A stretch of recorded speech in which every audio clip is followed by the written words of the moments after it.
utang untuk pembayaran pembelian aset tetap dan lain-lain. Hal ini tidak kami lakukan sehingga kami diberi tanda strip. Untuk yang kelima, minta daftar mutasi penjual sebagai pelengkap pengganti surat konfirmasi satu akhir dalam keadaan sebagai berikut. Terdapat masuk penting bila satu akhir tidak diketahui pertanggal neraca konfirmasi, bila satu akhir akun utang diragukan, bila pengendalian internal atas pengembalian dianggap terlalu lemah. Hal ini tidak kami lakukan sehingga kami berikan strip. Untuk yang keenam, jadi setiap selisih yang ada antara balasan surat konfirmasi dengan satu. Hal ini kami lakukan, kita bisa cek nanti di MM1.1. Bila konfirmasi tidak dijawab, maka lakukan alternatif prosedur dengan memeriksa faktur atau data transaksi dari pemasok serta melakukan uji terhadap pembayaran setelah tanggal neraca atau laporan posisi keuangan. Di sini juga nanti bisa dicek di indeks MM1.1. Kemudian yang nomor 8, bila konfirmasi dilakukan atas saldo sebelum tanggal neraca atau laporan posisi keuangan, akan mendapatkan keyakinan tentang kebenaran saldo utang usaha, ada neraca, atau laporan posisi keuangan, maka perlu dilakukan. Yang pertama, minta daftar utang tanggal neraca, periksa penjumlahan dan cocokkan jumlahnya dengan saldo menurut akun kontrol buku besar. Kemudian periksa terhadap saldo yang besar dan tidak lazim atau yang bersatu debit. Kemudian periksa akun kontrol pada buku besar atas transaksi yang terjadi antara tanggal yang saldonya dikonfirmasi dengan tanggal neraca atau laporan posisi keuangan dan periksa transaksi yang tidak lazim. Hal ini kami lakukan sehingga kami beri tanda centang dan bisa dicek di buku 1 halaman 94. Kemudian yang ke-9, periksa persoalan lama yang belum diselesaikan dan sedikit mengapa sampai terjadi persoalan tersebut. Nah, ini kami cek sehingga kami beri tanda centang. Kemudian yang nomor 10, lakukan tes subsequent payment dan uji pisah batas atau tes cut off untuk pisah. Hal ini kami lakukan di MM1.1. Kemudian yang 11, buat kertas kerja dan simpulan hasil pemeriksaan. Ini kita akan lakukan di indeks M1. Selanjutnya kita akan masuk ke schedule F atau schedule utama kita mengenai persediaan. Di sini kita bisa lihat bahwa terdapat 4 item, terdiri dari 4 item, yaitu ada item persediaan barang jadi, persediaan barang dalam proses, persediaan bahan baku, persediaan bahan penolong. Untuk persediaan barang, kita bisa melihat bahwa di situ ada koleksi. Kita lihat dulu catatan pemeriksaannya ya. Yang pertama, kita telah melakukan uji ketaatan atau compliance test dengan memeriksa secara detail untuk bulan Januari hingga Desember. Kemudian telah melakukan perhitungan fisik atas persediaan bahan baku, barang dalam proses, bahan penolong, dan barang jadi. Kemudian setelah dilakukan pemeriksaan, kami menilai bahwa pembelian telah dilakukan dengan pisah batas yang tepat. Mungkin bisa ke supporting schedule-nya dulu aja ya. Supporting schedule-nya mulai dari yang F4 atau F1 dulu? Dari F1 aja, Wang. F1 ya? Aja. Iya.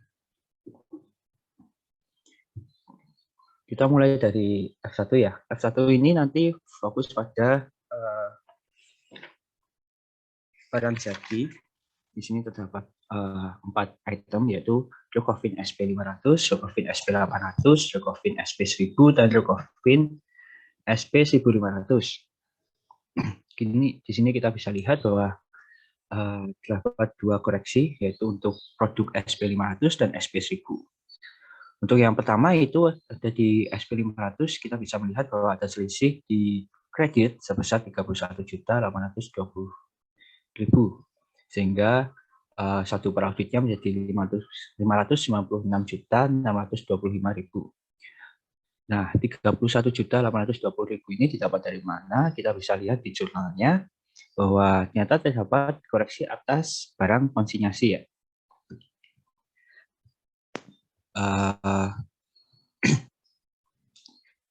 Jadi persediaan barang konsinyasi ini kita bisa lihat keterangannya di buku 1 halaman 91 bahwa di nomor 4 bahwa barang jadi Rukofin SP500 selisih sebanyak 2.000 kg disebabkan karena barang tersebut dititipkan secara konsinyasi di PT Unicorn dan sudah dikonfirmasi dengan jawaban setuju.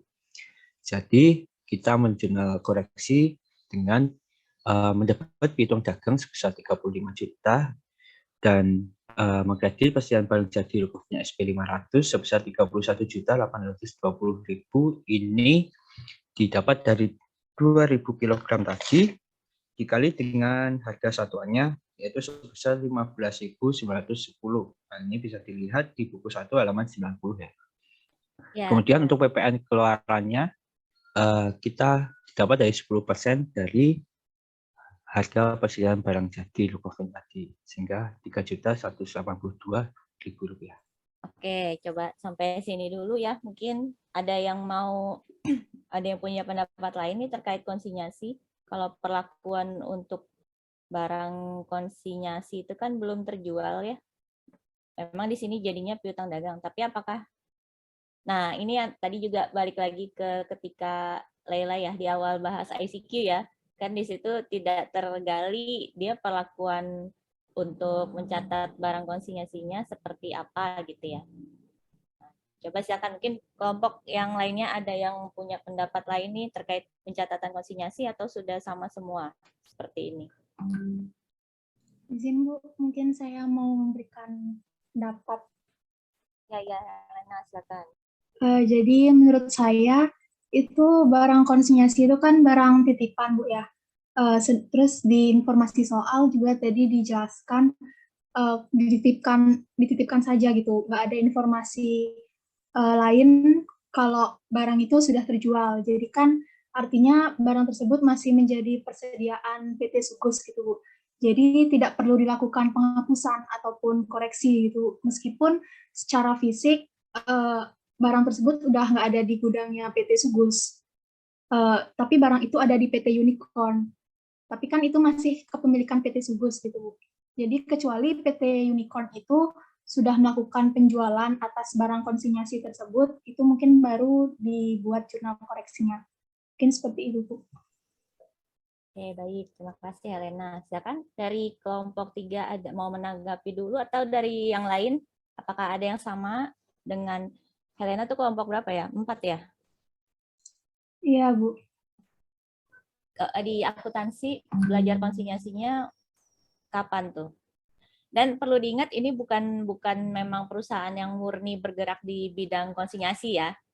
Ini kan dia perusahaan biasa, manufaktur biasa, produsen, tapi kemudian dia di salah satu jenis kegiatannya ternyata dia juga menaruh barang di konsinyasi out ya, nitip di perusahaan lain gitu ya. Beda dengan halnya kalau memang dia bergerak full memang di utamanya di bidang konsinyasi. Ya silakan Awang kalau mau menanggapi dulu atau dari kelompok lain.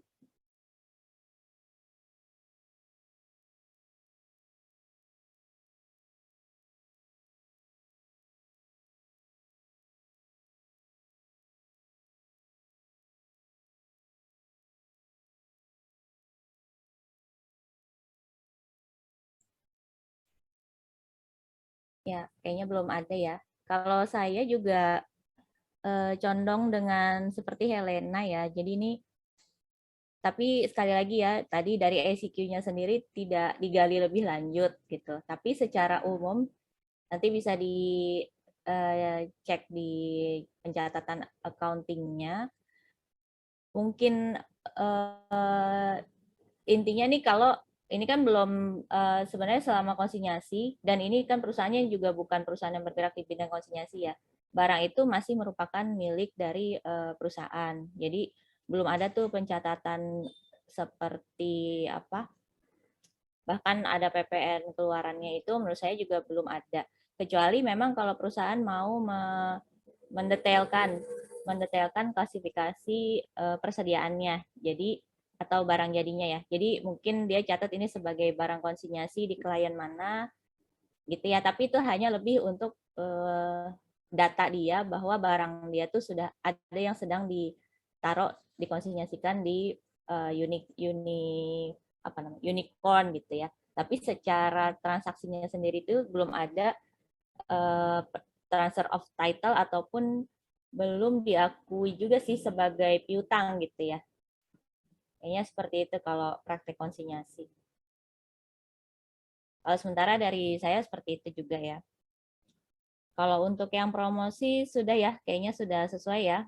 Memang PPN-nya juga sudah diakui sebagai PPN keluaran. Itu komentar dari saya untuk yang F1 ini. Atau silakan terakhir mungkin dari kelompok yang lain ada yang mau komentar juga sebelum lanjut ke Awang lagi.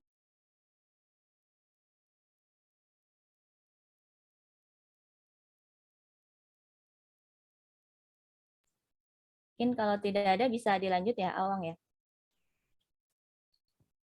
Ya, terima kasih atas tanggapannya ya Bu dan Helena tadi. Saya jadi gitu. Jadi apa? Jadi tahu gitu harusnya gimana. Ya, tapi ini tidak menutup, kan kalian belajar akuntansinya udah lebih detail ya semenjak ya bukan saya udah intermediate, udah advance. Nanti kalau menemukan satu perbedaan dengan apa yang saya sampaikan pada pagi ini nggak apa-apa, nanti di pertemuan depan kita diskusikan lagi gitu ya. Baik Bu, terima kasih. Ya, sama-sama. Izin melanjutkan ya. Kemudian setelah SP 500 tadi, kita juga ada SP 1000 yang dikoreksi di kredit, ada selisih di kredit sebesar 15.910.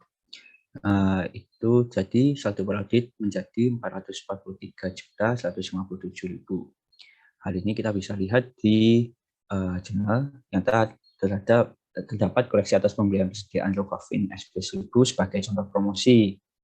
Ini kita bisa lihat juga di buku 1 halaman 91.5 pada tanggal 29 Desember 2018 telah diambil 1.000 kg Rokafin SP 1000 untuk diberikan sebagai sampel promosi dengan gratis untuk pembeli di Hainan dan bagian akuntansi belum membuka hal tersebut. Jadi kita perlu membukannya dengan mendebit beban promosi sebesar 17.500.000 sekian dan mengkredit persediaan barang jadi Rokafin SP 1000 sebesar 15.910.000 didapat dari 1.000 kg dikali 15.910. Kemudian untuk PPN keluarannya sendiri 10% dari harga persediaan barang jadi tersebut. Seperti itu untuk indeks F1. Selanjutnya langsung ke indeks F atau schedule pendukung lainnya dulu, Bu.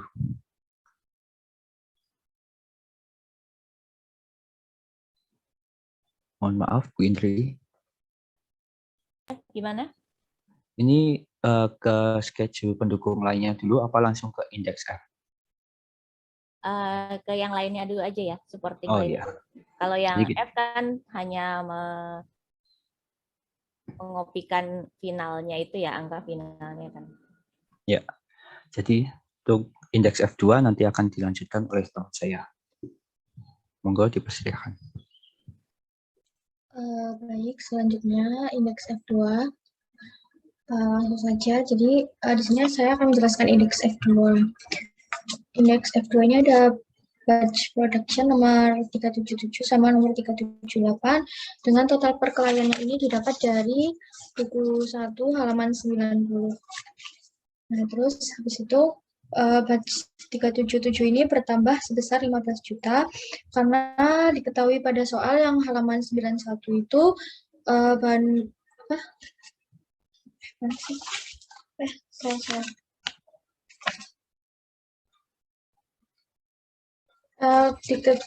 Nomor halaman 91 nomor 6 yaitu berdasarkan hasil pemeriksaan laporan batch produksi 377 ditemukan kekurangan pembebanan upah buruh pabrik yang belum dibayar dari tanggal 26 sampai dengan 29 Desember 2018 selama 4 hari yang pembayarannya dilakukan pada tanggal 3 Januari 2019 sebesar 15 juta. Sehingga jurnal koleksinya yaitu upah tenaga kerja langsung pada utang yang masih harus dibayar sebesar 15 juta. Mengapa dicatat pada utang? Karena dibayarnya pada tanggal 3 Januari 2019.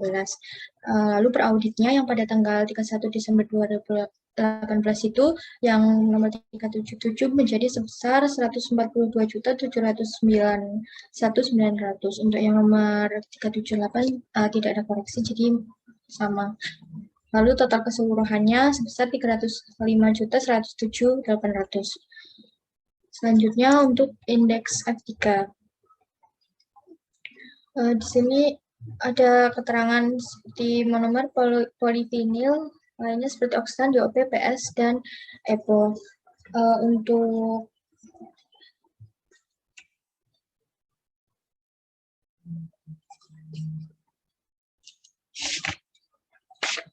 Untuk polivinil ini ada selisih di halaman 91 tadi, yang keterangan nomor 1 yaitu dicuri sebanyak 90 kg.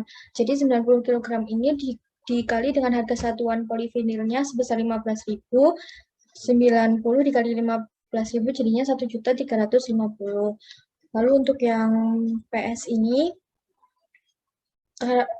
keterangan nomor 2 ada selisih sebanyak 500 disebabkan karena adanya pembelian tanggal 29 Desember 2018 dari PTN Delta belum diterima faktur pajaknya sehingga belum dibukukan sebesar 8.800.000 termasuk PPN. Nah, karena 8.800.000 ini termasuk PPN, lalu PPN masukannya sebesar 800.000 dan persediaan bahan baku PS-nya yang dicatat hanya sebesar 8 juta. Seperti itu. Jadi total untuk yang polivinilnya menjadi 23.400.000 dan untuk yang bahan baku PS-nya sebesar 46.600.000 dan total keseluruhan 527.156.300. Untuk selanjutnya akan dijelaskan oleh absen 21.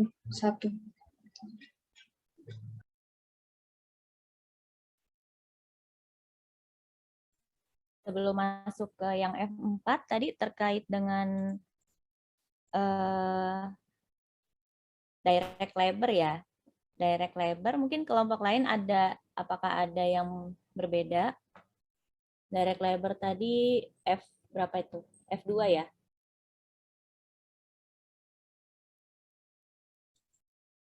F2. Jadi ada ini dia posisinya di work in process ya, di persediaan dalam proses, kemudian tiba-tiba katanya ada upah langsung yang belum ditambahkan ya, belum ditambahkan dan memang bayarnya nanti makanya di-accrued. Oke.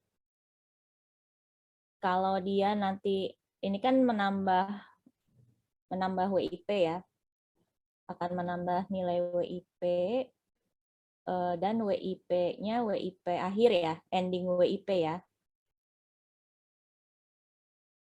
Nah, perusahaan si klien nih pada tahapan ini dia membuatnya kan ada trial balance, kemudian ada balance sheet dan ada laporan rugi laba ya.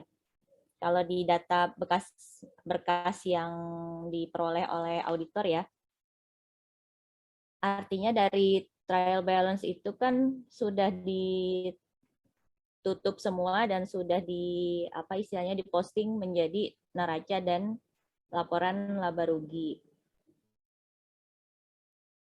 Apakah cost of good work in process itu kan pengaruhnya ke apa nih? Kalian ingat-ingat lagi nih AKBI-nya ya. Ketika ada nih WIP endingnya nambah. Berarti nanti yang terpengaruh apa? Saya apakah harus ada koreksi? Mungkin koreksinya ini kan koreksi ke persediaan. Ini kan masih mencatatnya upah pada utang ya. Upah pada utang, upahnya masuk WIP, apakah itu nanti otomatis akan mengoreksi cost of goods sold gitu, maksud saya ya, atau harus di jurnal lagi gitu. Jadi ketika kita bikin pare ini, nanti ending WIP itu kan akan berubah ya, karena ada penambahan upah tenaga kerja langsung. Ending WIP berubah, berarti udah otomatis akan menghitung kembali cost of goods sold gitu ya. Gimana coba Ada pendapat? Maksud saya apakah ada perlu jurnal koreksi selain yang ini nih, pencatatan kepada accrued payable untuk upah gitu. Coba gimana, diingat-ingat lagi nih akuntansinya. Atau sudah cukup seperti ini, nanti semua jurnal koreksi kita itu kan akan menghitung ulang cost of goods sold ya, bukan COGM ya, karena ini kan kalau manufacture kan yang ini kan sudah dalam proses nih ceritanya ya. Jadi pengaruhnya nanti ke COGS. Gimana, silakan ada yang mau sharing? Atau sudah cukup seperti ini nih?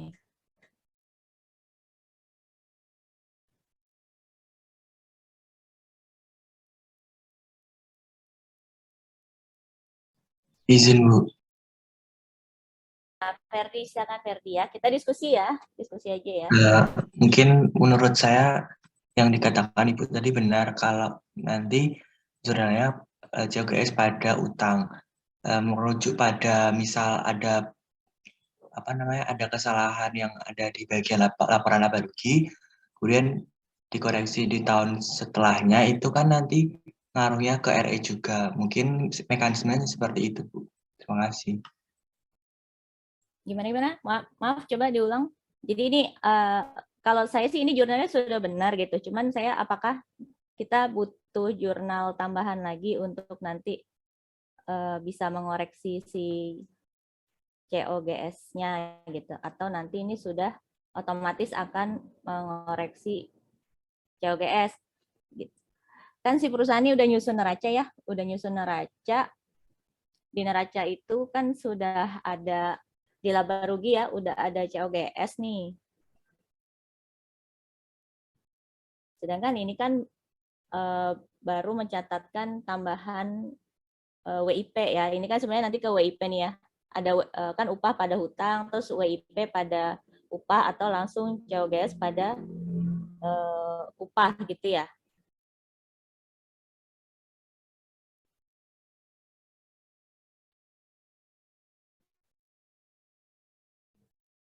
Jadi apakah perlu satu lagi nih?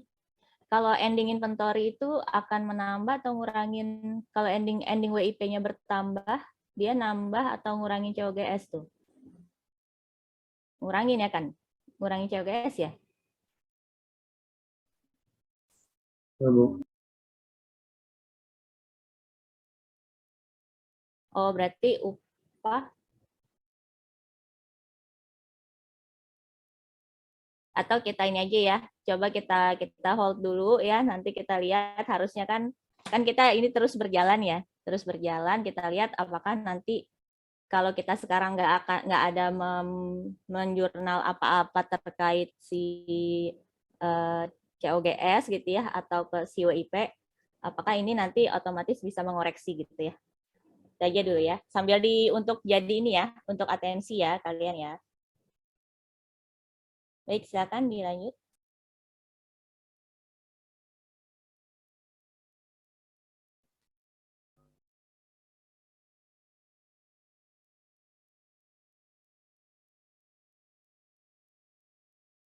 Ya, silakan.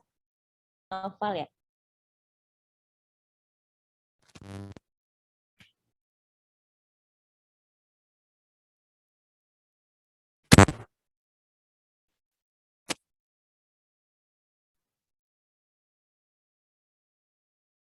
Ya, silakan Novel. Belum terdengar nih suaranya.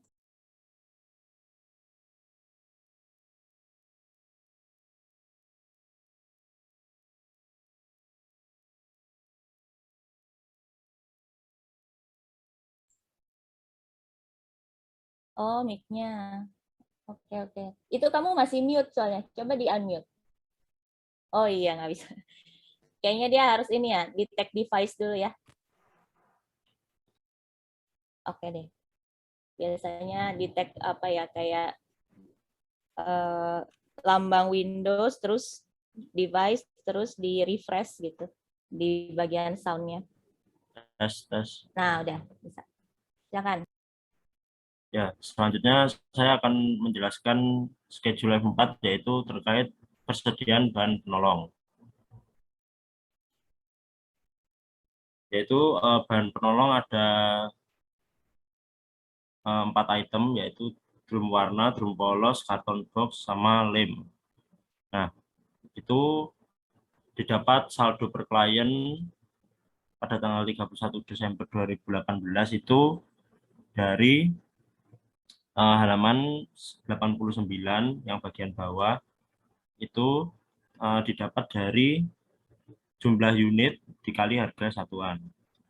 Jadi didapat saldo per klien seperti ini. Lalu terdapat koreksi pada karton box sebesar 11 juta dikarenakan di halaman 91 yang nomor 3 ini ada penjelasan setelah terjadi perhitungan fisik persediaan itu bahan pembantu karton box terjadi selisih sebanyak 10.000 pieces. Nah, ini disebabkan karena karton box ini terendam banjir sehingga tidak bisa dipakai lagi. Maka kita harus menjurnal yaitu beban produksi tak langsung lain-lain pada persediaan bahan penolong, sehingga ini merubah saldo karton box berkurang sebanyak 11 juta, yaitu yang didapat dari 10.000 pieces karton box dikali dengan harga satuannya yaitu 1.100. Dapat hasil 11 juta rupiah, jadi saldo per audit karton box menjadi 57.838.000. Lalu selanjutnya yaitu saya akan menjelaskan schedule FF1 yaitu berkaitan dengan perhitungan fisik persediaan.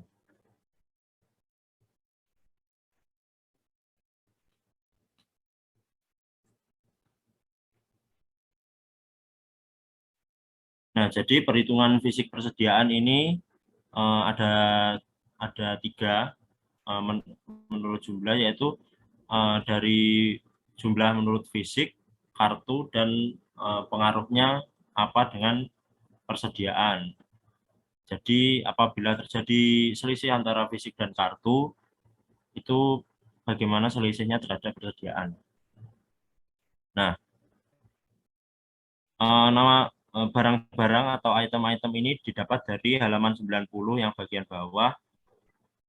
Ada bahan baku, bahan penolong, dan persediaan akhir atau barang jadi.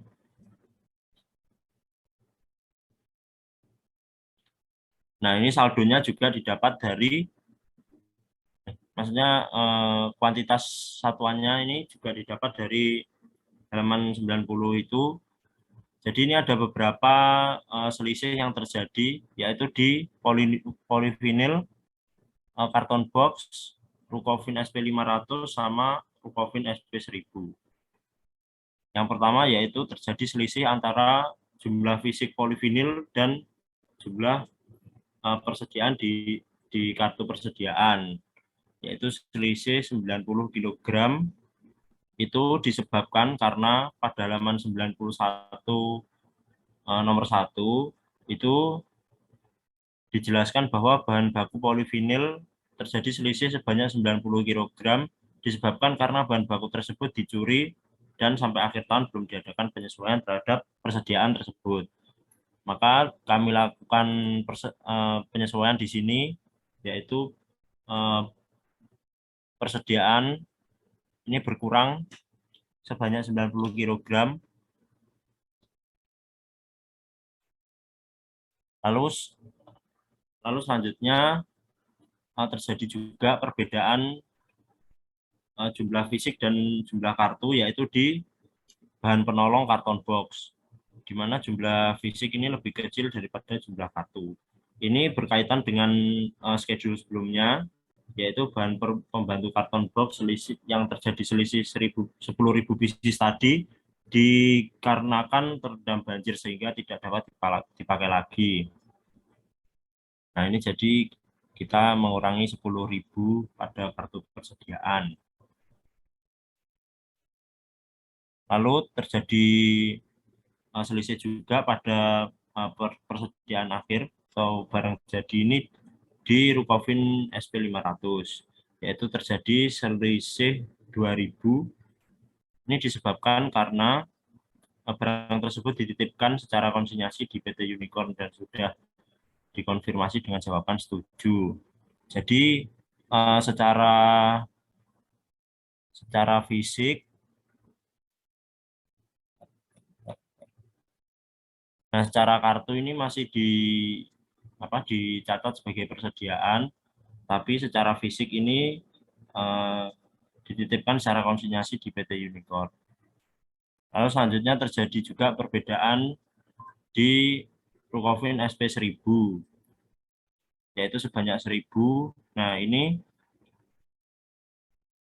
terjadi perbedaan sebanyak 1000 kg ini dikarenakan Rukofin SP 1000 ini diberikan sebagai sampel promosi dengan gratis untuk pembeli di Hainan dan bagian akuntansi belum membukukan hal tersebut. Jadi secara fisik ini ada 1000 ini, tapi secara kartu persediaan ini harus dikurangi karena ini dibutuhkan untuk sampel promosi seperti itu.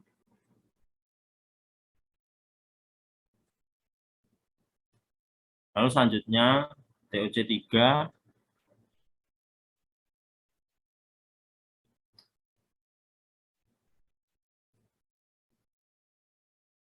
Nah, TOC 3 ini berkaitan dengan uji transaksi pembelian.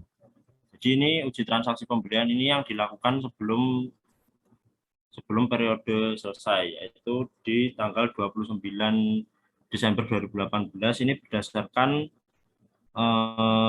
di buku 1 halaman 94. Tanggal dan nomor order pembelian dapat dilihat di sana dengan nama pelanggannya juga. Nah, tetapi yang terjadi perbedaan adalah jumlahnya ini sedikit berbeda karena yang di buku itu masih belum ditambahkan dengan PPN. Nah, selanjutnya di bukti pendukung ini, kenapa dicentang semua? Karena pada tabel pembelian halaman 99 sampai 101 ini kita mendapatkan bukti pendukung berupa order pembelian. Nah, jadi jumlahnya di sini ini didapat dari order pembelian itu. Jadi sudah termasuk jumlah harga barangnya dan PPN-nya sebesar 10%. Bukti pendukung sudah kita dapatkan, makanya dicentang semua. Lalu selanjutnya otorisasi, yaitu auditor memiliki kewenangan untuk mendapatkan dokumen. Ini juga sudah kita mendapatkan dokumen-dokumen yang dibutuhkan sehingga dicentang semua. Lalu selanjutnya voting, kenapa dicentang semua? Karena auditor memiliki otorisasi untuk menguji kebenaran atas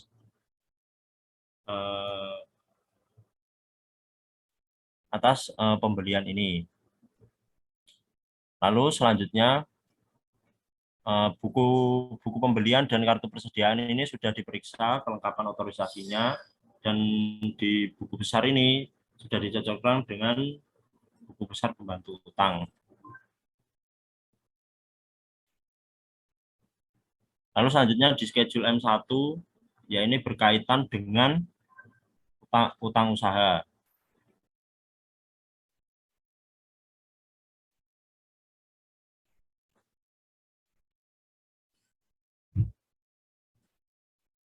Nah,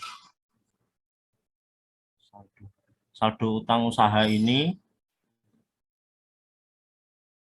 dapat dilihat di halaman 92. Ini adalah catatan atas saldo utang menurut klien. Ini ada semua di halaman 92 sampai 93.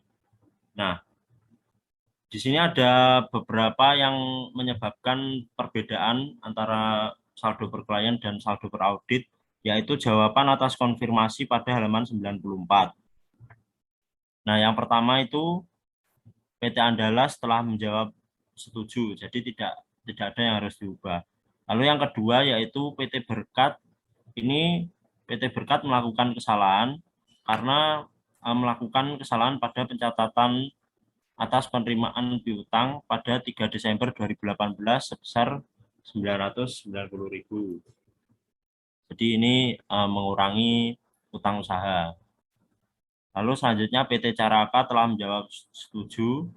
Selanjutnya PT Delta menjawab tidak setuju karena adanya pembelian bahan baku PS yang belum tercatat sebesar 8.800.000 pada tanggal 31 Desember 2018 sehingga menambah saldo utang usaha kami, maksudnya PT Sugus. Lalu selanjutnya PT Elang menjawab tidak setuju karena adanya giro yang sudah dibayar kepada PT Elang oleh PT Sugus sebesar 2 juta jatuh tempo pada tanggal 27 Desember 2018 dan belum dikeliringkan oleh PT Elang pada akhir tahun 2018. Nah, kesalahan pencatatan yang pertama ini tadi yang dilakukan oleh PT Berkat ini tidak perlu dijurnal karena ini merupakan kesalahan pencatatan piutang yang dilakukan oleh PT Berkat sebesar 990.000. Lalu selanjutnya adanya pembelian bahan baku pada PT Delta yang belum dicatat. Ini di jurnal persediaan bahan baku 8 juta dan PPN masukan 800.000 pada utang usaha sebesar 8.800.000. Lalu selanjutnya yaitu giro yang belum dikeliringkan oleh PT Elang pada akhir tahun 2018 ini sebesar 2 juta. Ini tidak perlu dijurnal karena giro belum dikeliringkan. Lalu uji ketaatan atau compliance test untuk pelunasan utang pada bulan Desember 2018 sudah dilakukan. Lalu juga melakukan subsequent payment atau pembayaran sesudah tanggal neraca sampai dengan tanggal 28 Februari 2019 pada PT Delta dan PT Berkat ini didapat dari keterangan pada halaman 94 setelah tabel jawaban konfirmasi. Nah, kesimpulan pemeriksaannya adalah kesalahan pencatatan dengan PT Berkat itu tidak perlu dijurnal karena kesalahan PT Berkat sendiri yaitu kesalahan pencatatan piutang oleh PT Berkat. Lalu yang kedua yaitu hasil konfirmasi dari PT Elang ini tidak perlu dijurnal karena memang giro belum di-clearing.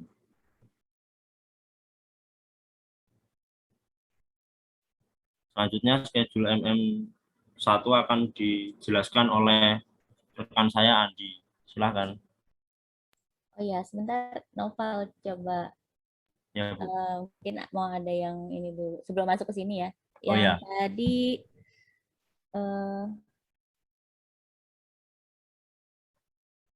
yang ada perbanding apa stok opnam tuh yang mana ya? Yang stok opnam. Oh ini ya. Nah, ini ya. Oke ya, stok opnam ya. Di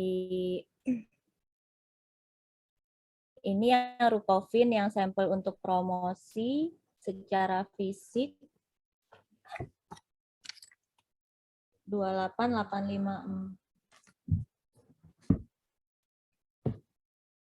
Oh ini langsung gitu. Fisik kartu ya. Oh, udah ikut ini ya template. Fisik kartu persediaan. Kartu persediaan itu jadi satu maksudnya ya? Enggak, ini maksudnya persediaan ini apa namanya? Koreksi ya. Koreksinya ya, Oh, koreksinya. ya. Mungkin judulnya bukan persediaan kali ya. Kan dia Ya. bandingkan antara fisik dengan kartu persediaan gitu. Itu mungkin apa ya? Kalau di kertas kerjanya apa sih istilah tulisannya? Selisih atau apa ya? Perbedaan. Apa nih? Terus. Fisik, kartu, perbedaan, keterangan gitu kali ya. Itu perbedaan kayaknya. Kartu itu kartu persediaan. Kayak biar nggak bingung aja. Kemudian yang Rukovin 1000 itu, nah ini memang saya juga, ini open to discuss ya. Apakah di sini data yang ada di halaman 90 ini sudah benar atau belum gitu ya angka-angkanya. Karena untuk ada dua hal yang lumayan nggak sinkron dengan yang di halaman keterangan di halaman 91 ya. Contoh yang pertama tadi kalau di novel sudah angkanya sudah dirubah tuh ya. Kalau di yang halaman 90 kan dua-duanya 28854 ya. Oh iya, masih sama. Ya, masih sama. Nah, kemudian di sini sudah dirubah karena nah ini juga kayaknya berarti yang di halaman 90 ini menurut saya mereka ada kesalahan kali ya. Karena secara kalau dengan keterangan di sini sudah diambil keterangan nomor 5 ya, 1000 kg untuk diberikan sebagai sampel promosi, tapi belum dibukukan. Artinya belum pembukuan ini kan di bagian accounting, sedangkan ini dibandingkan kalau fisik pas sudah tentu berarti ketika dilakukan stok opnam ini tanggal berapa nih? 31 Desember ya? Stok opnamnya tanggal berapa? Atau 1 Januari? Tanggal berapa Novel stok opnamnya? 31 Desember ya? 1 Januari, Bu. 1 Januari ya? Ya. Oh ya, stok opnam 1 Januari. Harusnya kan fisik itu sudah pasti nggak ada ya, yang 1000 itu ya. Untuk Rukofin SP 1000, kan barangnya sudah dijadikan sampel di tanggal 29 Desember. Artinya ketika stok opnam sudah pasti, kan kita melihat fisik ya, di kolom yang fisik ini sudah pasti seharusnya nggak 28.000 lagi gitu kan ya. Harusnya justru dia sudah 27.854. Kayaknya kebalik sih menurut saya. Cuman mungkin di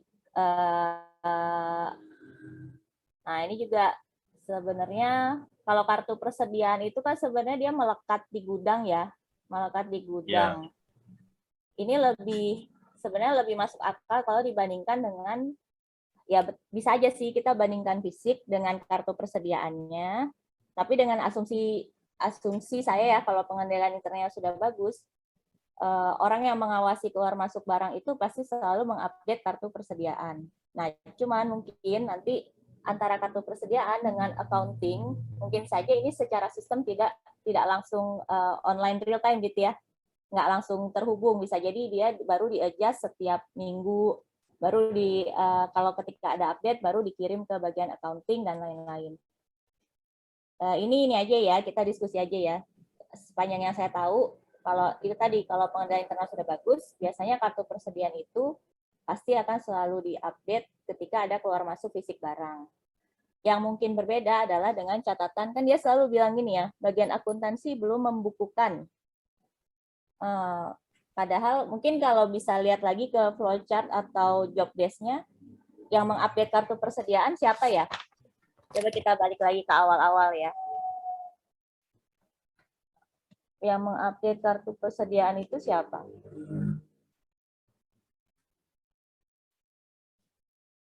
Ini di halaman-halaman awal, halaman 28-an ini. Ada nggak yang mengupdate kartu persediaan gitu? Atau kartu persediaan itu memang bagian akuntansi yang mencatat?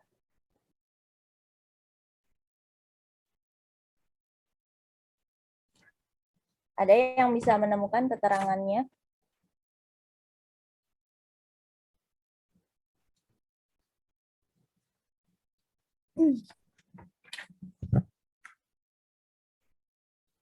Karena kalau kartu itu kan form ya, formulir, atau sebenarnya kalau sekarang bukan hard copy lagi, tapi minimal di gudang itu dia punya komputer, punya PC yang ada aplikasi untuk mencatat in-out persediaan. Itulah yang digitalisasi ya dari kartu persediaan gitu. Tapi dia sih setahu saya dia melekatnya di gudang gitu ya, di unit in charge-nya di gudang, bukan di bagian accounting. Cuman kita anggap saja berarti ini yang kartu ini adalah ranahnya akuntansi gitu ya, kita anggap saja ya untuk situasi yang dibuat di buku ini gitu ya. Artinya ketika bagian accounting belum mencatat, tapi secara fisik kan sudah berkurang. Jadi menurut saya yang row 21 ini kebalik ya, Novel ya. Jadi secara fisik justru ketemunya kan 27, tapi belum di bagian accounting belum mengupdate di kartu persediaan. Kalau kita asumsinya kartu persediaan itu yang menyelenggarakan adalah bagian akuntansi. Tapi kalau dari masukan dari saya, ya sebenarnya kartu persediaan itu harusnya orang gudang yang mengupdate, nanti baru accounting itu kan apa istilahnya ada lagi lah ya, kontrol untuk tiap-tiap persediaan. Tapi bisa jadi kalau di sini mungkin yang anggapnya kartu persediaan itu yang mengontrol adalah accounting. Sehingga di sini biasanya kita perbedaan itu kan bandingkan antara fisik dengan catatan ya. Jadi fisik dikurang catatan. Makanya seperti yang 90 itu, oh ada selisih kurang fisik 90. Kenapa? Oh dicuri gitu ya. Berarti kalau yang ini juga ada selisih kurang 1000. Kenapa? Oh udah dikeluarkan untuk sampel. Kemudian ini oke, ini sudah. Nah, sebenarnya ada satu lagi yang terkait ini ya, yang keterangan nomor 2 di halaman 91. Nah, bahan baku PS ya. Nah, ini juga sama nih, bahan baku PS ternyata ketemu selisih 500 kg. Ada pembelian 29 Desember. Jadi gini, 29 Desember itu ada pembelian. Nah, ini juga kan nggak ada keterangan lebih lanjut ya, apakah kalau pembeli, dia kan selalu FOB apa nih? Kalau dia beli kemarin FOB, dia pembelian, dia beli bahan baku kan, FOB destination ya. Kemarin pembelian syaratnya apa ya? Destination. Destination. Jadi ketika sampai di gudang dia baru dicatat gitu ya. Tapi ini udah menyatakan bahwa ada selisih.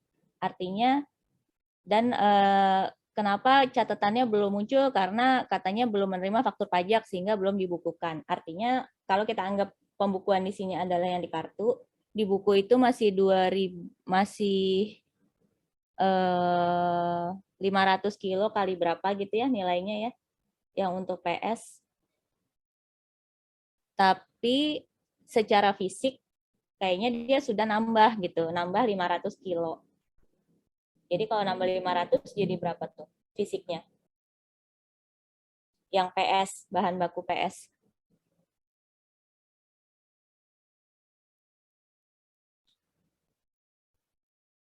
Jadi menurut saya kelompoknya atau Noval tadi sudah benar yang Rukofin itu sudah disesuaikan sesuai keterangan ya, tapi kebalik aja tadi. Nah, sekarang coba lakukan hal yang sama untuk yang PS gitu. Yang PS kan dia bilang, kenapa dia bisa tahu ada selisih? Karena kan dia udah melakukan stok opnam ya. Membandingkan antara fisik barang yang dihitung dengan catatan. Nah, di sini dikatakannya belum dicatat nih sebanyak 500 kg. Artinya fisiknya kan udah masuk gitu ya. Kalau kita membaca simpelnya dari soalnya ini. Berarti harusnya yang secara fisik itu adalah 2850 gitu. Menurut saya ya. Kita sekaligus mengoreksi ininya sih, keterangan di bukunya ya. Nah, sehingga ada selisih lebih fisik. Kenapa selisih lebih? Oh, karena faktur pajak belum diterima sama accounting ini belum dibukukan gitu. Tapi ini sekali lagi ya, mungkin kalau di awal kan kita sudah lihat SOP-nya mereka gimana. Padahal katanya FOB destination, ketika dia beli barang sudah nyampe di gudang, terus kenapa belum dicatat kan gitu ya? Tapi di sini keterangannya gitu, kenapa belum dicatat? Karena faktur pajaknya belum diterima. Ya, kita ikutin saja lah ya seperti itu. Belum dibukukan karena faktur pajak belum diterima gitu ya keterangannya. Jadi nanti ini tadi sudah ya pembukuan yang 8.800.000 kayaknya sudah ada ya koreksinya ya di kertas kerja yang mana itu? Ya sudah Bu. Sudah ya, oke, cuman tinggal di sininya aja ya. Nah kan artinya konsisten ya dengan yang tadi udah dibahas oleh Noval ya. Nah, menurut saya sih seperti itu. Kita nggak apa-apa ya, jadi ketika kita menemukan ada yang kayaknya dari soalnya juga atau keterangan di bukunya ada yang kurang nyambung, kita bisa sekaligus menyelaraskan gitu aja. Ya, baik, silakan dilanjutkan. Baik Bu, terima kasih Bu. Selanjutnya dijelaskan oleh teman saya, Andi, silakan. Baik, terima kasih Mas Noval, dan sekarang saya akan melanjutkan membahas indeks MM1.1 dengan schedule daftar konfirmasi dan pengeluaran setelah tanggal neraca. Nah, teman-teman bisa lihat di sini di dalam schedule itu terdapat berbagai kolom yang menyediakan beberapa informasi. Di antaranya adalah seperti nama pelanggan atau supplier, kemudian alamatnya, lalu di sampingnya ada jumlah per klien atau utang usaha yang dicatat oleh PT Sugus per 31 Desember 2018. Kemudian di sampingnya lagi ada hasil konfirmasi atas konfirmasi yang telah dikirimkan oleh PT Sugus. Kemudian ada perbedaannya antara konfirmasi dengan respon, apabila respon itu tidak cocok atau reporting different. Dan yang terakhir ada pengeluaran setelah tanggal neraca atau laporan posisi keuangan sampai dengan 28 Februari 2019. Nah, untuk mengerjakan schedule ini kita perlu melihat informasi dari jawaban konfirmasi yang dikirimkan oleh PT Sugus pada tanggal 14 Januari 2019. Ada di buku 1 halaman 94, atau bisa juga kita melihat langsung ke dokumen surat konfirmasi piutang yang dikirimkan oleh supplier pada buku 2 halaman 64 sampai 72. Nah, di sini kita mulai dari supplier atau pelanggan yang pertama ada PT Andalas. Di situ dengan alamat Jalan Mangga nomor 23 Jakarta, jumlah per klien atau jumlah utang usaha yang dicatat oleh PT Sugus itu sebesar Rp205.559.100 dengan hasil konfirmasinya itu adalah setuju, sehingga di sini kita tulis CB atau confirming balance. Karena dia setuju, tidak ada perbedaan, sehingga perbedaan di sisi kanannya itu adalah 0. Kemudian yang kedua ada PT Berkat dengan alamat Jalan TSS nomor 111 Jakarta. Di situ PT Sugus mencatat utang usahanya sebesar Rp502.557.000 dengan jawaban konfirmasinya itu tidak setuju. Tidak setuju yang dikarenakan adanya kesalahan atas penerimaan piutang sebesar Rp990.000. Nah, atas perbedaan ini, maka hasil konfirmasinya kita tulis sebagai RD atau reporting different, dan perbedaan Rp990.000 itu kita masuk ke kolom perbedaan yang ada di sel G6. Kemudian yang ketiga ada PT Caraka, alamatnya ada di Jalan Betet nomor 3 Jakarta, dengan total utang usaha yang dicatat itu sebesar 264 juta. Kemudian dilakukan konfirmasi dan jawabannya itu adalah setuju, sehingga di sini kita tulis CB atau confirming balance. Kemudian yang keempat ada PT Delta dengan alamat Jalan Gading nomor 14 Jakarta. Di situ PT Sugus mencatat utang usaha sebesar 22 juta. Kemudian dilakukan konfirmasi dan jawabannya itu tidak setuju. Kenapa? Karena adanya pembelian bahan baku PS yang belum dicatat sebesar 8.800.000. Nah, karena ada perbedaan, maka hasil konfirmasinya kita tulis sebagai RD atau reporting different. 8.800.000 itu merupakan perbedaan yang nanti akan kita masukkan ke dalam kolom perbedaan yang ada di sel G8. Nah, lanjut yang kelima, ada dari PT Elang dengan alamat Jalan Gamblang nomor 4 Jakarta. Dicatat utang usahanya oleh PT Sugus itu sebesar 33 juta. Kemudian dilakukan konfirmasi dan ternyata dari PT Elang itu dia tidak setuju karena adanya giro yang sudah dibayarkan kepada PT Elang sebesar 2 juta, tapi belum dikeliringkan oleh PT Elang, sehingga karena adanya perbedaan dia tidak setuju, maka untuk hasil konfirmasinya kita tulis RD atau reporting different di sini. Sehingga atas perbedaan 2 juta tadi kita masukkan ke dalam kolom perbedaan yang ada di sel G9. Untuk yang keenam ada PT Fitra dengan jalan alamatnya itu di TPI Blok M nomor 20 Jakarta, dengan pencatatan utang usaha yang dicatat oleh PT Sugus itu 44 juta, kemudian dilakukan konfirmasi dan jawabannya itu adalah setuju, sehingga di sini confirming balance. Kemudian seterusnya dari PT Gaya, PT Hero sampai PT Indah itu dilakukan konfirmasi juga dan semua jawabannya itu setuju, atau untuk hasil konfirmasinya itu adalah confirming balance, sehingga untuk perbedaannya tidak ada atau 0. Nah, kemudian untuk pengeluaran setelah tanggal neraca atau laporan posisi keuangan sampai dengan 28 Februari 2019 itu kita bisa menemukan informasinya di dalam buku 1 halaman 94, ada pembayaran ke pemasok PT Delta sebesar 30.800.000 dan PT Berkat 501.567.000 rupiah. Dan oleh karena itu kita masukkan di situ angka-angka tersebut 30 juta dengan 501 ke dalam kolom sesuai dengan suppliernya. Dibuat oleh Andi, diperiksa oleh kelompok 3, Next. Lanjut ke MM12.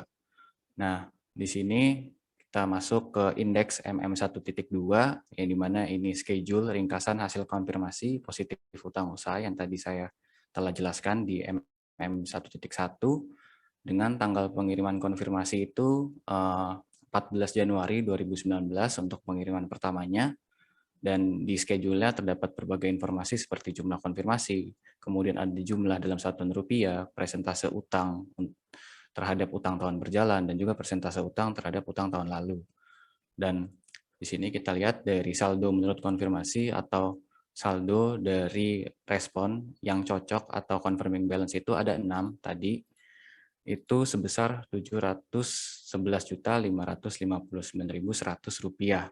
Dan kemudian kita bandingkan angka tersebut dengan utang tahun berjalan, yaitu sebesar Rp1.269.116.100, lalu kemudian didapatkan hasil 56,07%.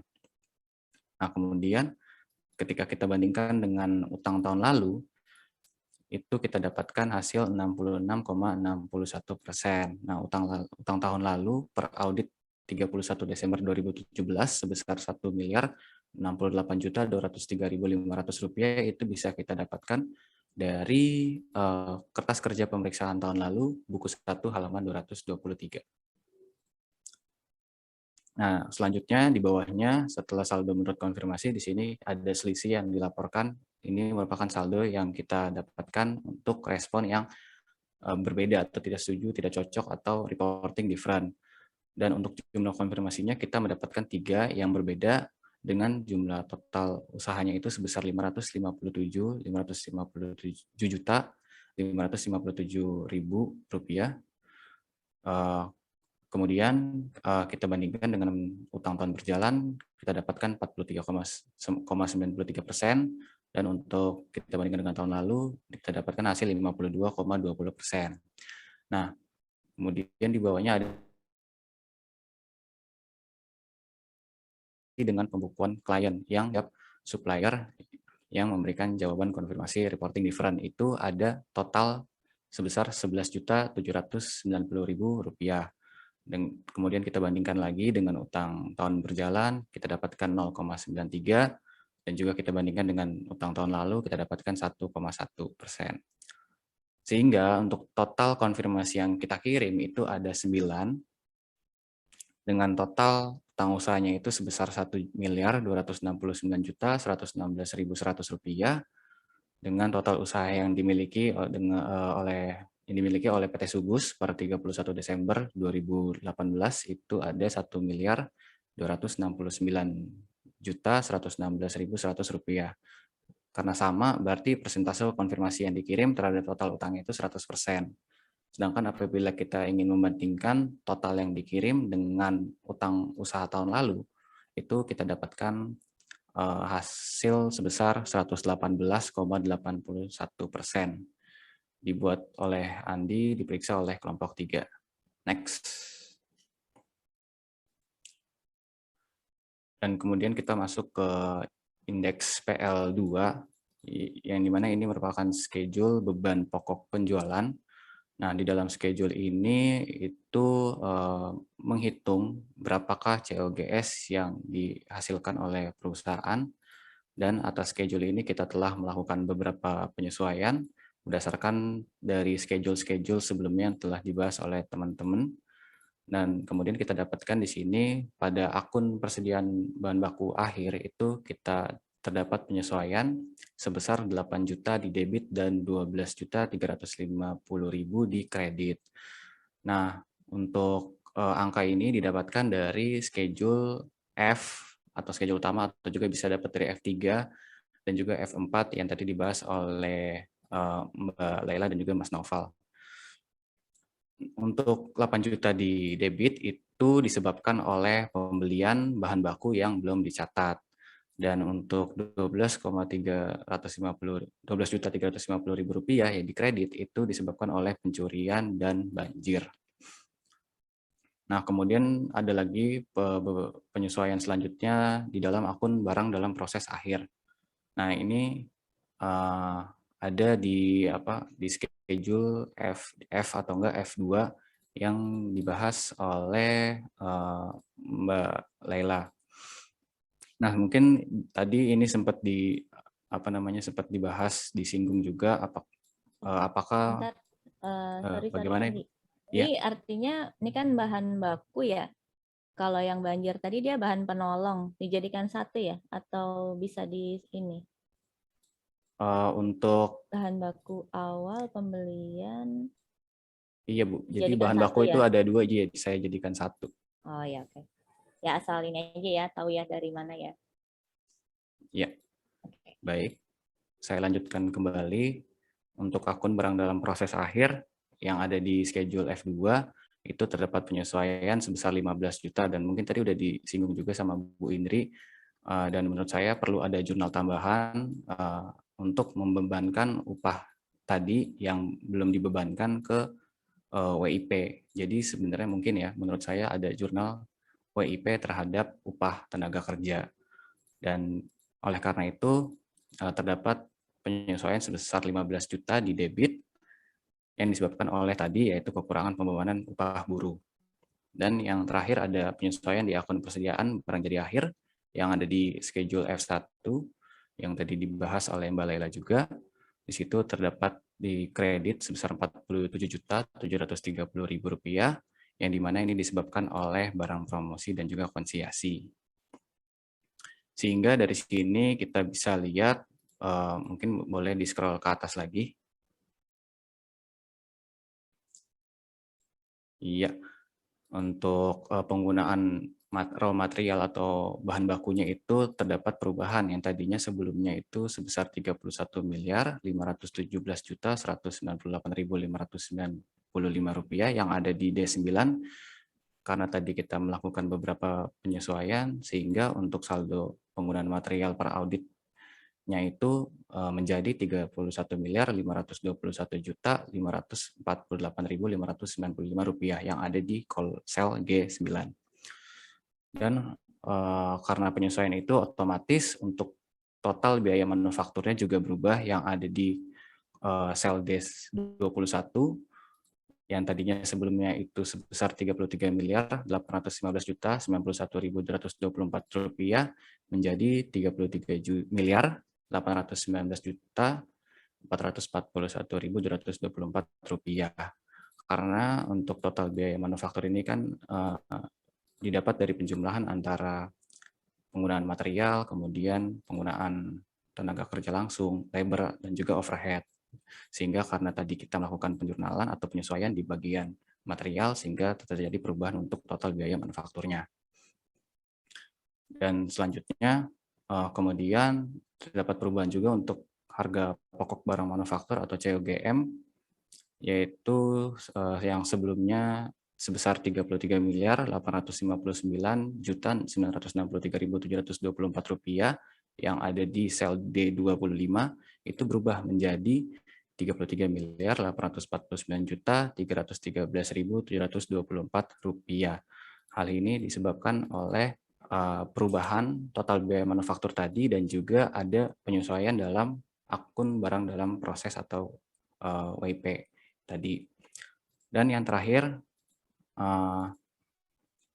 otomatis karena tadi total biaya manufaktur berubah, harga pokok barang manufaktur berubah, pastinya harga pokok barang dijual atau CGAS itu juga berubah.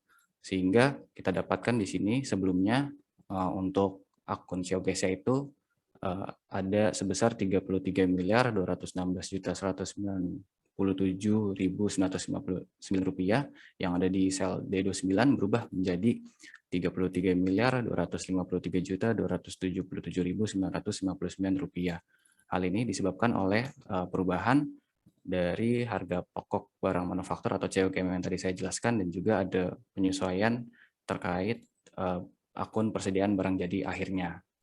Oke. Dibuat, oh iya Bu. Sorry ya, silakan diterus. Udah Bu, itu aja. Oh, iya. Ya, coba kelompok lain ada komentar dulu terkait ini sebelum saya ada yang mau ditanya sedikit. Kelompok 1 gimana? Sama atau ada mau komentar? Ada perbedaan?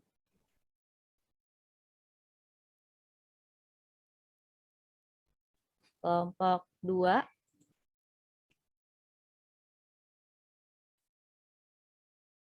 Ini masih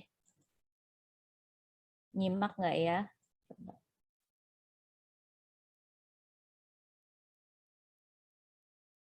Inggit, gimana Inggit? Kelompok 2. Ada komentar nggak?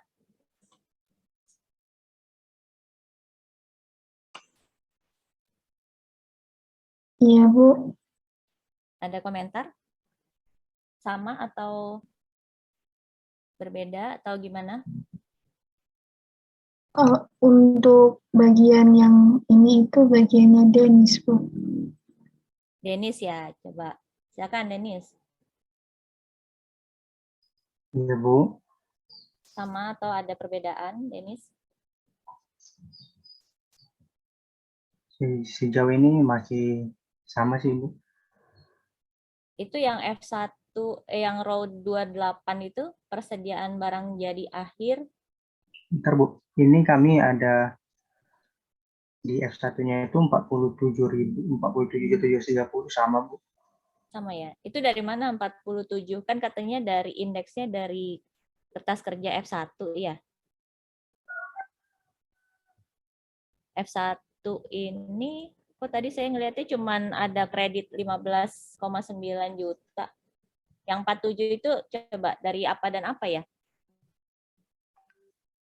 Koreksinya dari mana dan mana ya?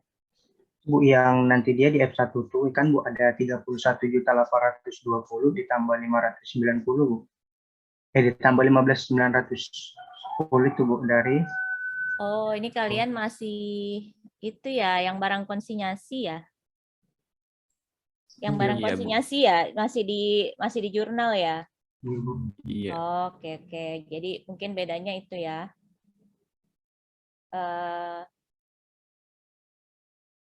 Baik, ini nanti kan terakhir itu saya udah sering sampaikan ini kayak masih on proses ya, kertas kerja ini kan masih on proses. Nanti baru terakhir setelah kita menyelesaikan semua modul itu kan akan dihasilkan final ya, final laporan keuangan final yang sudah audited.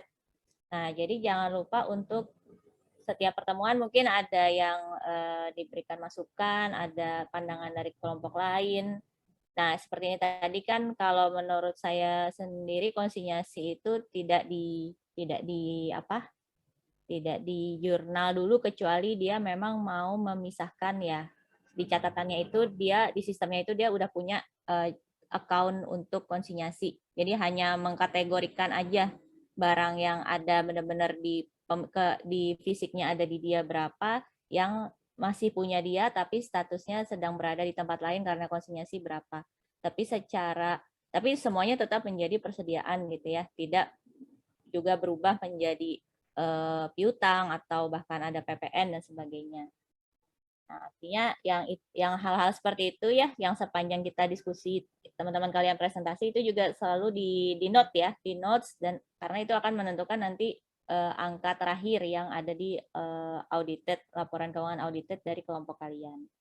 Oke, ini makanya gede banget ya, karena tadi konsinyasi masih dimasukkan. Oke, baik. Oke, dari kelompok 2 ya, tadi masih sama. Mungkin bisa tinggal 13 menit lagi, bisa kembali lagi ke kelompok 3 ya. Silakan. Ya, silakan. Hafiz. Siapa? Mungkin Hafiz ya. Mungkin itu yang persediaan bahan baku akhir yang F3 dan F4 itu kan kalau misal di debit mungkin ditambahin ya, Bu. Kalau yang kredit dikurangin ya, Bu. Saya di kelompok kami kok perhitungannya beda ya, Bu. Hasil akhirnya per audit 31 Desember. Oh, ini dia karena dalam menghitung COGM ya. COGM dia tandanya ini kan E itu debit, F itu kredit. Tapi dia dalam posisi vertikalnya itu dipakai untuk ngitung COGM. Jadi saldo awal tambah pembelian dikurang retur dikurang persediaan bahan baku akhir.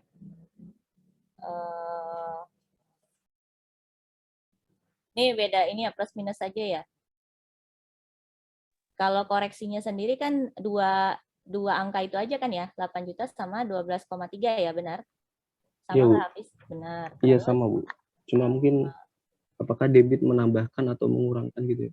kalau secara untuk persediaannya itu, kita nggak ngomong dalam ngitung COGM-nya ya, rumus COGM. Tapi kalau secara untuk persediaan, kalau debit kan dia nambah, kredit dia ngurangin persediaan. Ya gitu ya. Tapi ini kan terus dibikin ke bawah tuh vertikal. Berarti ini harusnya kan persediaan bahan baku akhir itu bertambah 8 juta tapi berkurang 12 gitu ya. Jadi harusnya dia berkurang 4 ya, 4,3 ya. Berkurang 4,3. Berkurang 4,3. Tadinya 658 jadi 653. Udah. Nah, 653-nya jadi minus karena ngurangin dari saldo awal dan pembelian. Kayaknya ini udah benar sih. Kalau di kelompok habis gimana? Untuk Ditukar gitu ya kolomnya ya. Jadi yang 12 juta jadi debit, yang 8 jadi kredit. enggak sih, Bu. Enggak, masih sama, cuma mungkin untuk rumus di per auditnya berbeda, Bu. Yang ditambahkan yang 8 juta, lalu yang dikurangi 12 juta itu. Jadi hasilnya itu jadi 662.999.900. Coba kelompok 3 dihitung ulang. D8. Oh iya, dia dikurang debit ditambah kredit. Malah gitu ya. Harusnya ditambah debit dikurang kredit ya. Iya enggak? PL2 nih yang nyusun tadi siapa? Saya, Ibu. Andi gimana Andi coba? Itu karena yang di sel D8-nya itu kan ya minus, Bu. Jadi saldo normalnya minus. Jadi karena saya ingin menambahkan untuk yang 8 juta berarti kan harus minus juga ya, Bu. Coba kita jangan lihat kalau minus itu kan pas mau ngitung COGM ya. Coba itu di ini dulu di apa? Jangan ke sana dulu. Kalau kan sekarang intinya nih mau ini kan sebenarnya memindahkan aja dari F berapa tadi? F3 ya. F3 dan F4 nih parenya. Jadi minus itu kan belakangan karena dia rumus untuk ngitung COGM. Jadi sebenarnya dia itu kan nah itu harusnya plus juga misalkan ya 65 berapa sih kecil banget 658.349 ya kolom D itu ya. Kalau masih pakai plus 658 ditambah 8 666 kurang 12 64 sekian ya. Nah, 64-nya nanti baru dikalikan minus 1 kalau emang mau bikin rumus. Izin, Bu. Gimana? Kelompok 1 perhitungannya sama dengan kelompok Andi, Bu. Kelompok Andi yang ditayangin ini ya? Iya, Bu. Maksud saya ini kan kalau ngitung ke bawah karena ingin ngitung COGM ya.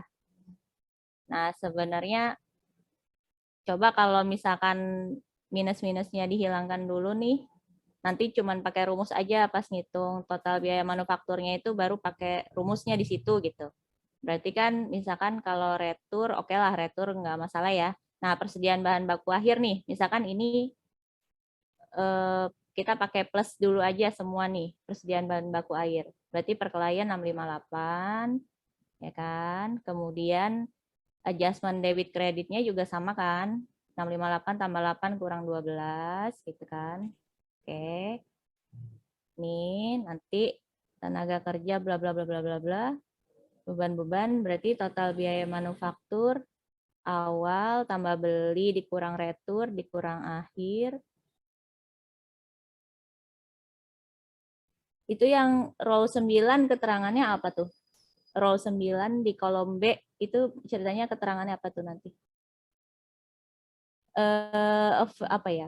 Apa kalau kita akbi kemarin bahan baku awal tambah pembelian kurang retur kurang persediaan bahan baku akhir material apa available for production atau apa sih saya agak lupa ya atau material gitu aja ya Mungkin material use, Bu, yang material digunakan. use ya oke coba material use nah di situ aja baru dikasih rumus tuh biar nggak bingung coba berarti kolom row 9 yang 8 juta mah itu dihapus aja. Nah, itu hapus aja tuh 2.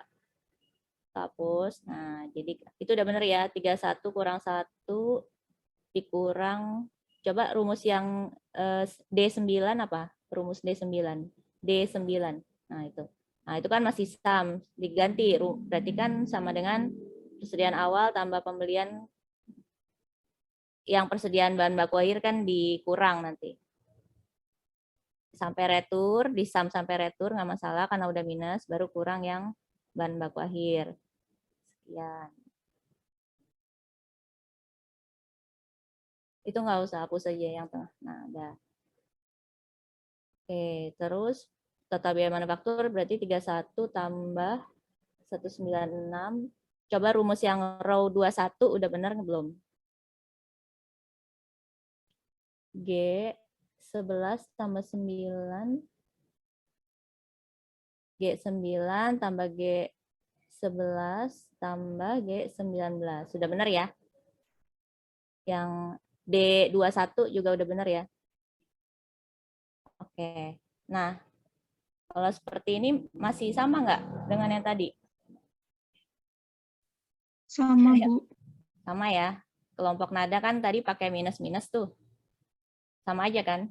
Nah, coba kelompok Hafiz. Ini kan?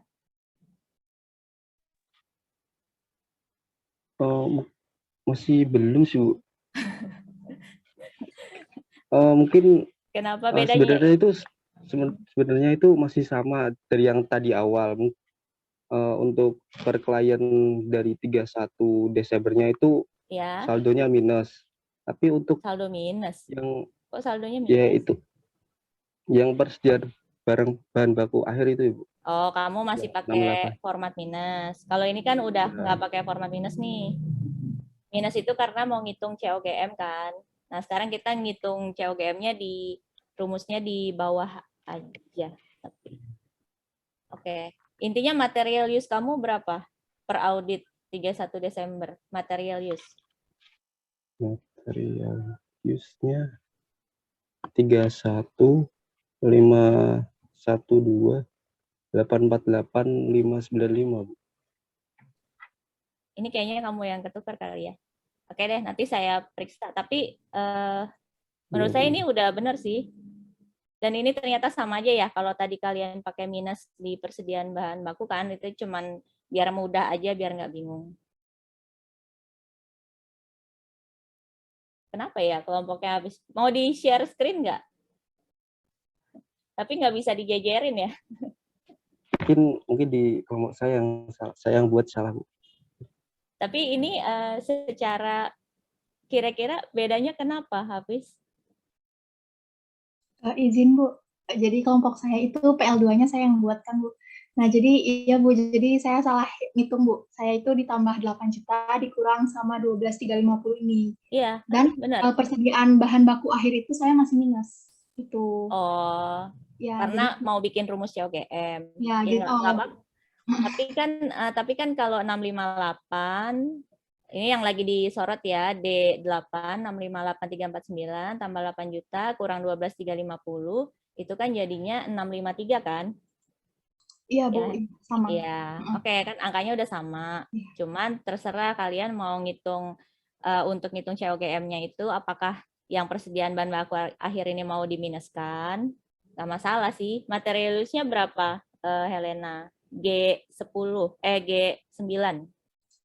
Kalau diperbaiki sih sama, Bu. 31, 521, 548, 595 itu. Oh ya, oke. Sebenarnya sih nggak masalah ini row 8 ini mau kalian dalam bentuk minus, tapi khawatir kan karena ada parenya ya, takutnya itu kalau nggak teliti jadi kebalik-balik gitu ya.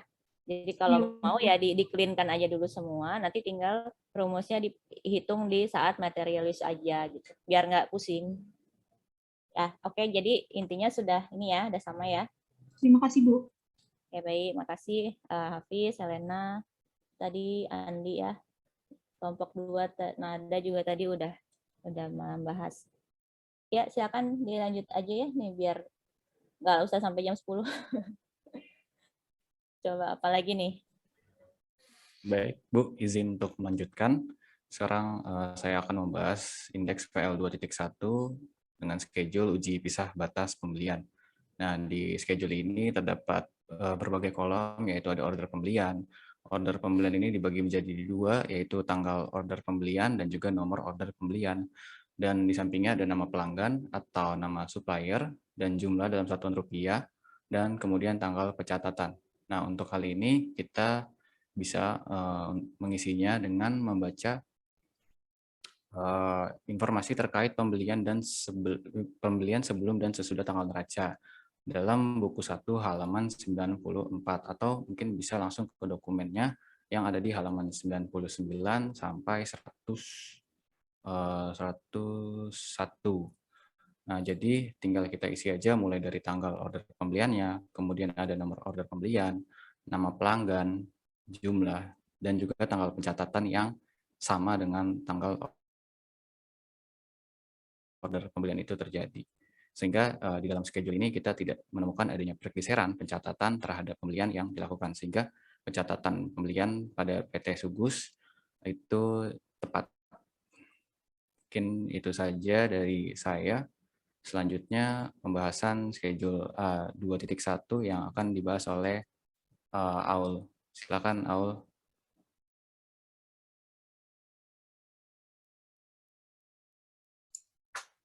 Baik, jadi selanjutnya saya akan menjelaskan tentang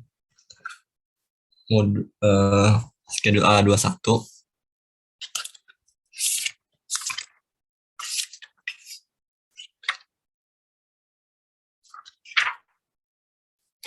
Nah, ini yang pertama ini schedule ini kan berdasarkan dari schedule yang sebelumnya. Di sini saya highlight untuk yang sesuai dengan modul 3 ini.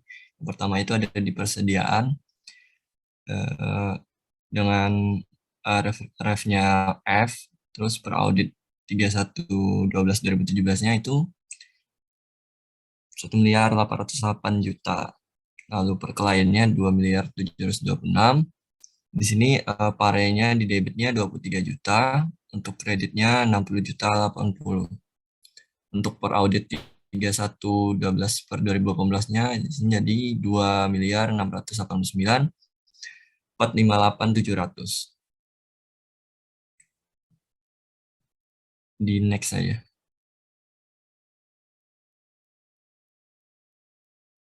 Selanjutnya di indeks 21 di sini juga berdasarkan dari indeks M1.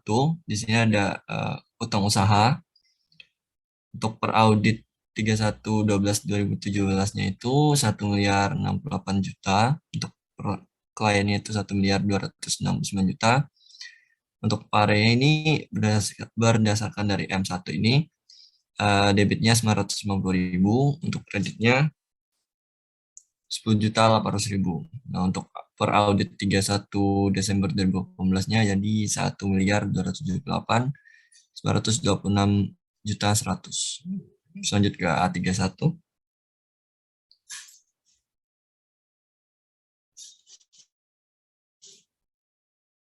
Nah, di sini ada berdasarkan dari indeks PL2, ada beban pokok penjualan. Di sini per audit 2017-nya itu 24.883.000.000. Untuk per klien 2018-nya 33.216.000.000. Nah, untuk pare di debitnya itu ada 23 juta dan kreditnya 60.080.000. Untuk per auditnya jadi 33.253.277.959. Untuk di A32-nya masih belum ada karena belum dilengkapi semua modulnya, jadi masih kosong.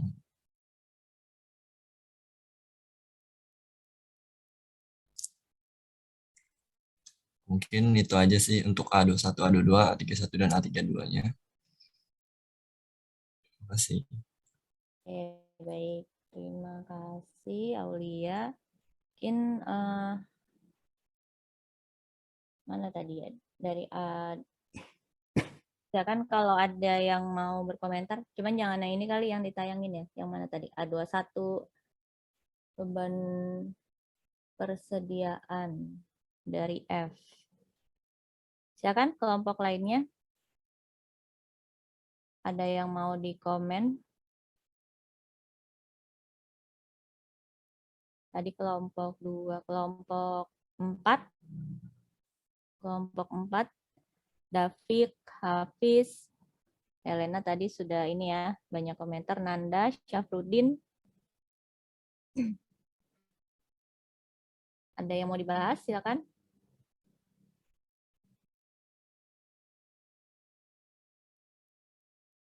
Itu yang 60.080.000 dari schedule F. Coba F-nya coba dilihat.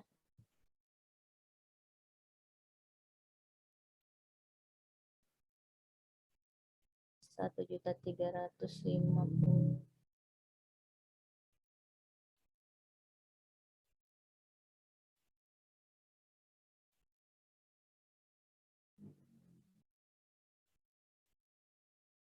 Coba diturun lagi, coba ininya, row-nya.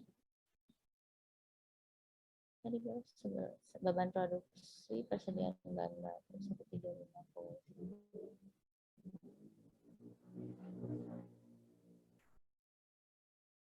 Persediaan 15.910. Ya, coba naik lagi.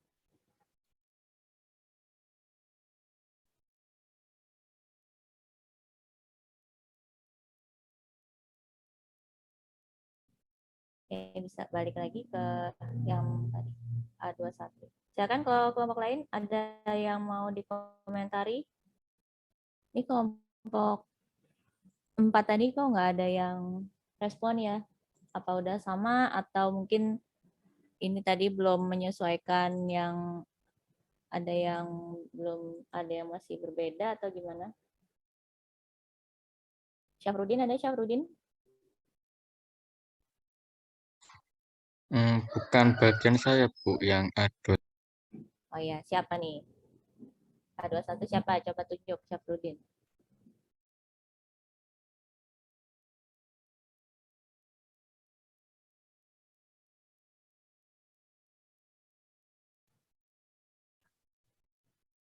Siapa kelompok 4 yang A21? Coba.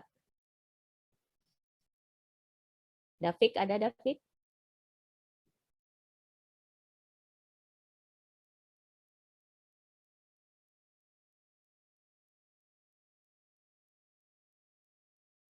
Ada ya, masih nyimak David? Izin, Bu. Ya, tapi kebagian ini enggak? Bagian ini tapi minggu lalu, Bu. Untuk minggu ini saya ke bagian F, Bu. Ya, yang minggu ini maksudnya. Oh Bagiannya ya, saya buat F, Bu. F ya. Siapa yang A21 nih yang bertugas ngupdate A21?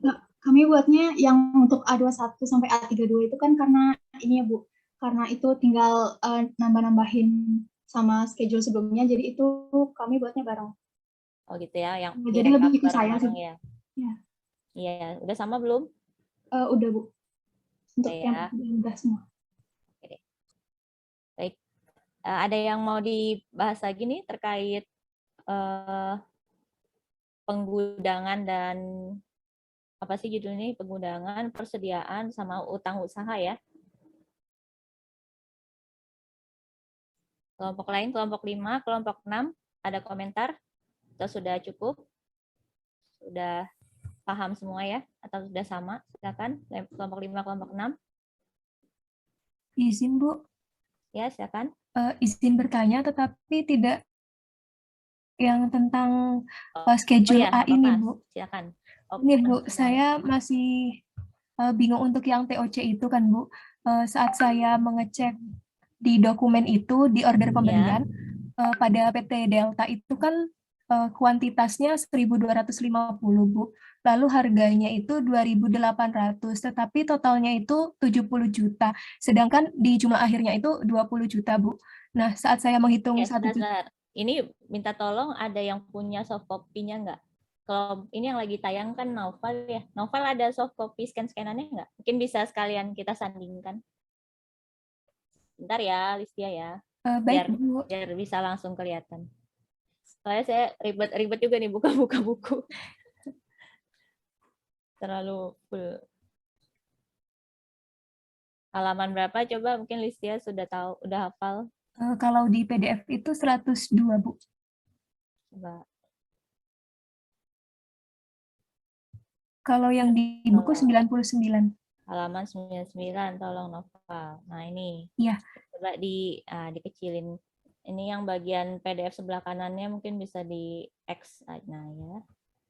PT Delta.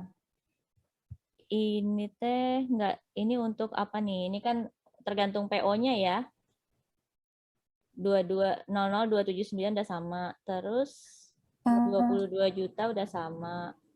Oke, yang Excel-nya coba minta tolong Excel-nya digeser. Gimana Listia? Maaf bisa. Ini Bu, maksud saya kan saat saya mencoba menghitung kembali yang 1.250 itu, saya kalikan dengan 2.800, itu hasilnya hanya 3.500.000, Bu, tidak sampai 20 juta. Nah, untuk hal ini, yang salah itu dari, maksud saya apakah hanya typo atau memang itu perlu diperhatikan? Soalnya saya tidak menemukan penerimaannya, Bu, laporan penerimaan barangnya. Ini dia selain PO, kan biasanya dia satu set ya. Ada bukti pendukungnya apa aja? PO, terus coba tolong digeser lagi. Laporan berapa penerimaan. Sih? Buku 1 ya, buku 1. Oh, kalau penerimaan lebih ke ini ya. Kalau penerimaan quantity ya. Bentar. Delta ya.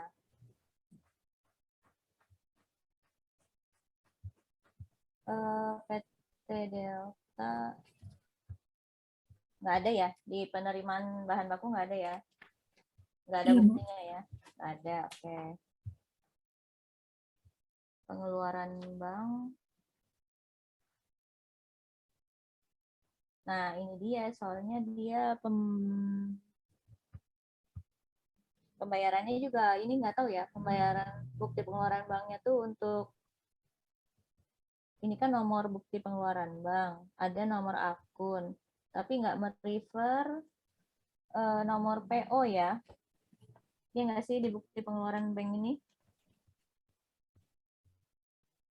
Nggak ada nomor 0512 ini kan nomor bukti pengeluaran bank, tapi PO-nya nggak tergambar ya. Nggak bisa kita linkkan dengan PO ya. Iya, Bu. Nah, itu juga sih yang kurang ya. Jadi dia cuman PT Delta. PT Delta berarti dia beli 279. Di buku utangnya PT Delta 22 juta ya. Jadi kalau di buku hutang memang dia benar 22 juta. Oh, jadi kemungkinan besar mungkin kalau quantity kan kita nggak bisa cek karena nggak ada LPB-nya ya. Iya, Bu, tidak ada. Di sini harusnya LPB 1020, tapi di bukti yang di sini nggak ada. Kemudian kalau bukti pembayarannya sendiri, ini kayaknya, nah ini juga nih, memang agak tricky ya. Jadi harusnya itu bisa terkonek mungkin kalau di sistem. Ini kan kalau di buku hutang ini dia cuma kelihatan in out. Oke, ini dulu belinya, bahkan ini belinya pun nggak ketahuan nomor PO-nya gitu ya. Kalau kalian lihat di daftar utangnya tuh, dia cuma bilang, oh beli LPB. Nah, LPB ini kalau kita nggak dikasih sampel dokumen ya, kita nggak tahu LPB ini atas PO nomor berapa ya gitu. LPB ini nomor PO berapa ya, kan nggak ketahuan ya, nggak ngeling. Terus kan katanya oke ada pelunasan pakai bukti bank keluar. Bukti bank keluar ini tuh untuk pembelian PO yang mana? Nah, ini kan tapi realnya kalau kalian nanti betul-betul mengaudit itu bisa kalian dapatkan semua tuh, bisa ngeling semua ya. Bisa ngeling semua di sistem itu bisa. Cuman memang di data-data yang diberikan di buku ini tuh sifatnya kayak parsial ya. Sifatnya parsial sehingga kita nggak bisa tahu ke alur transaksinya dan dokumen-dokumennya ini tuh ngelingnya seperti apa. Jadi sementara mungkin ya karena di sini di daftar utang juga dia angkanya juga 22 juta. Jadi menurut saya mungkin nih harga per unitnya yang salah gitu kali ya. Kalau secara quantity, nah ini juga kita nggak tahu ini barang ini kan 29 Desember. Berarti harusnya masih ada di PS ini masuk di saldo akhir bahan baku ya. PS persediaan barang PS. Nah, cuman sekali lagi dari jumlah unit yang di PS ini kan ada 2.350 unit katanya. Harga satuannya di sini sih kalau PS 16.000 ya, bukan 2.800. Coba kalau kali 16.000 bener nggak? 2.350 kali 16.000. 1.250 kali 16.000 berapa? Iya Bu, 20 juta Bu. Salah di harganya kayaknya. Oh iya, salah di harga ya. Jadi ini lebih harus dia salah nih. Dia ngelihat harganya DOP. DOP itu kan di atasnya PS ya kalau di list daftar rincian persediaan.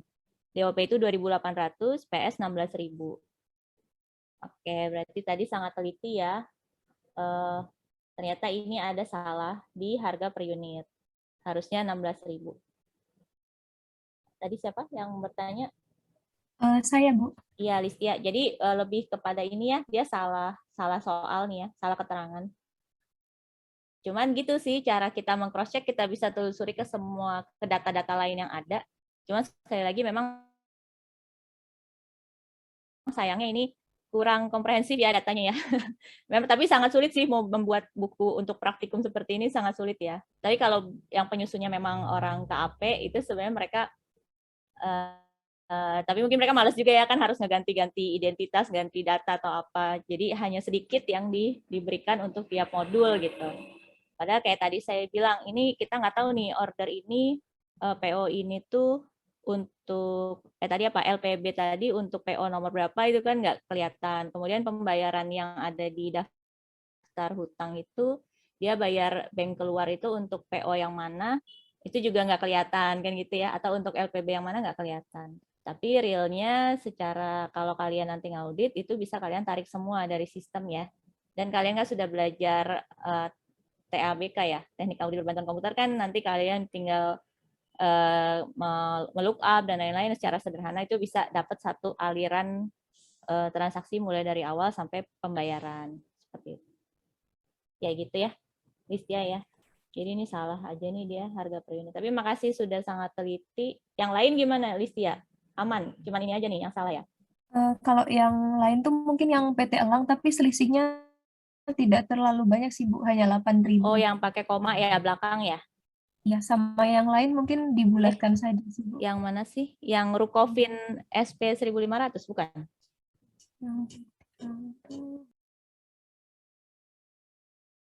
Bukan dari ini ya, dari kuantit apa? Jumlah unitnya si Rukofin SP 1.500 itu juga sebenarnya komanya panjang tuh. 70522. Oke deh, kalau tidak ada masalah lagi. Jadi kalau misalkan menemukan, saya juga biasanya saya input nih, cuman kemarin nggak sempet ya. Saya input nih si bukti-bukti dulu, kemudian dikalikan. Cuman kemarin karena nggak sempat. Tapi list dia sudah melakukan dan ada kesalahan soal. Nah, besok-besok kalau misalkan kalian teliti begini dan nemu kesalahan, bisa di cross check ke data-data yang lain. Jadi ketahuan, oh data di mana nih yang mungkin ada yang salah gitu ya. Bisa jadi dia bukan sengaja tuh, bukan jebakan, bukan jebakan soal, bukan variasi soal ya, tapi karena memang hanya salah typo aja di bukunya. Baik, silahkan yang lain.